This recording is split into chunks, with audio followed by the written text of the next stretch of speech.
আসসালামু আলাইকুম। কিসের আসসালামু আলাইকুম?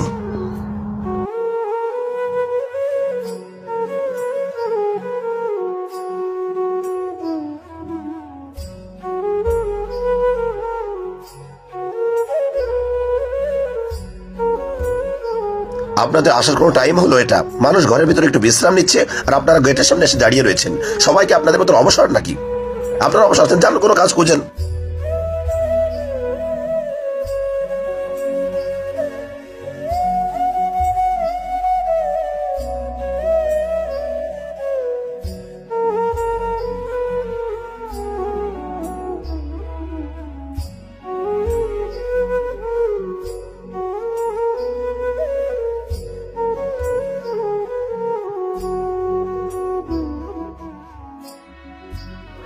নিশ্চয়ই আল্লাহ ধৈর্যশীলদের সাথে আছেন।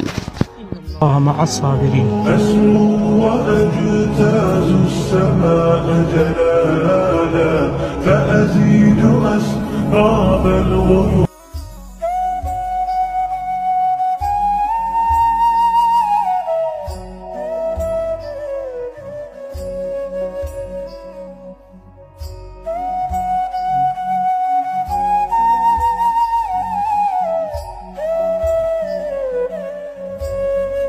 আমির সাহেব, আপনি কেন তার কথার জবাব দিলেন না? আপনার তো বলা উচিত ছিল তাবলীগ কোনো অবসরপ্রাপ্ত লোকের কাজ নয়।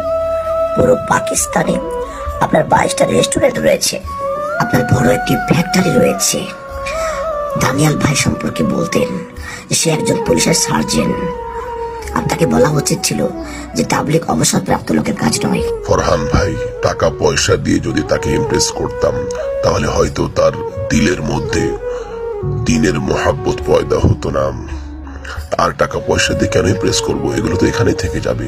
সে আমাদেরকে ধাক্কা দিয়েছে, কথা শুনিয়েছে, আমরা ধৈর্য ধরেছি আল্লাহর সন্তুষ্টির জন্য। হয়তো আমাদের এই ধৈর্য তাকে কবুল করে নিবে এবং তাকে মসজিদে নিয়ে আসবে। ঠিকই বলেছেন আমির সাহেব, আপনার এই ধৈর্য আমাকে অক্ষম করে আমাকে মসজিদে নিয়ে এসেছে। আপনাদেরকে আমি ধাক্কা মেরেছি, তাড়িয়ে দিয়েছি, তারপর আমি ভাবতেছিলাম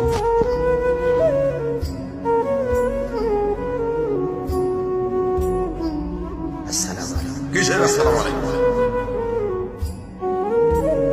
আপনাদের আসার কোনো টাইম হলো এটা? মানুষ ঘরের ভিতরে একটু বিশ্রাম নিচ্ছে আর আপনারা গেটের সামনে এসে দাঁড়িয়ে রয়েছেন। সবাইকে আপনাদের মতো অবসর নাকি?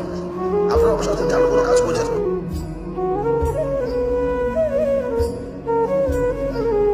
সব থেকে আরেক লোক আপনারা, যাদের খুব খেয়ে দিয়ে কাজ না।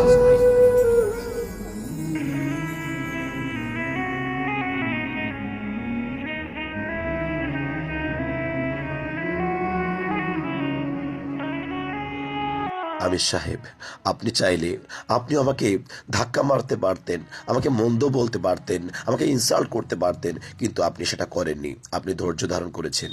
আমি মনে করছি আপনার এই ধৈর্যই আমাকে মসজিদে নিয়ে আসছে, আর আমি এই সুন্দর ইসলাম ধর্মকে গ্রহণ করে নিচ্ছি। এখন থেকে আপনাদের সাথে আমি আছি। सुभान अल्लाह।